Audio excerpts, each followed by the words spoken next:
We gather here today to recognize the life of Hester Prynne, known throughout Boston as one of the most resilient women in the Massachusetts Bay Colony.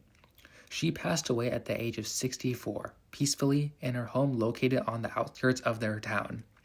Her life was marked by public scrutiny, personal strength, and many more ordeals by the Puritan community.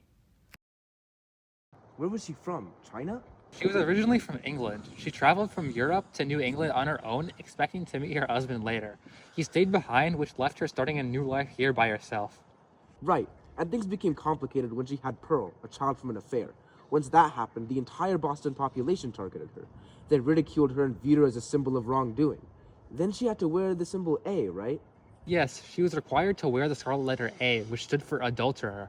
This became a permanent part of her daily appearance. Even with that punishment, she raised her daughter Pearl without assistance and continued contributing to the community in practical ways.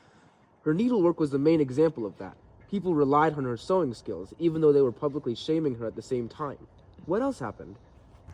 She also had to navigate relationships with two major figures in her life.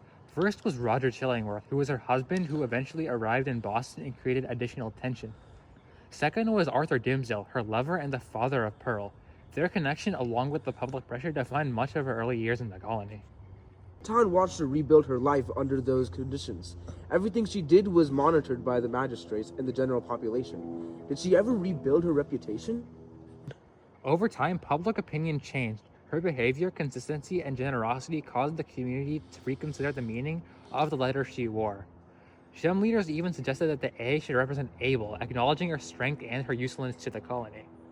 Later, she attempted to leave Boston with Dimsdale and Pearl, but Dimsdale died on the scaffold, the same structure where she was first displayed for punishment, after publicly admitting his role in the event that led to Hester wearing the letter.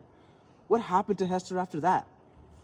After his death, Hester and Pearl left the colony and went abroad. They lived elsewhere for a period of time separated from Boston and its history. It seems that eventually Hester returned to Boston alone. What did she do after returning? She resumed living quietly in the same area outside town. She continued wearing the scarlet letter during her later years and remained there until her death.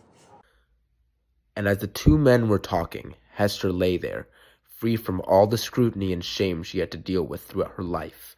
And near, but not next to her, lay Dimsdale, her one true lover. Even in death, they couldn't truly be with each other. Now both of them have reached peace and are in the heavens, and the story of the scarlet letter will be remembered for generations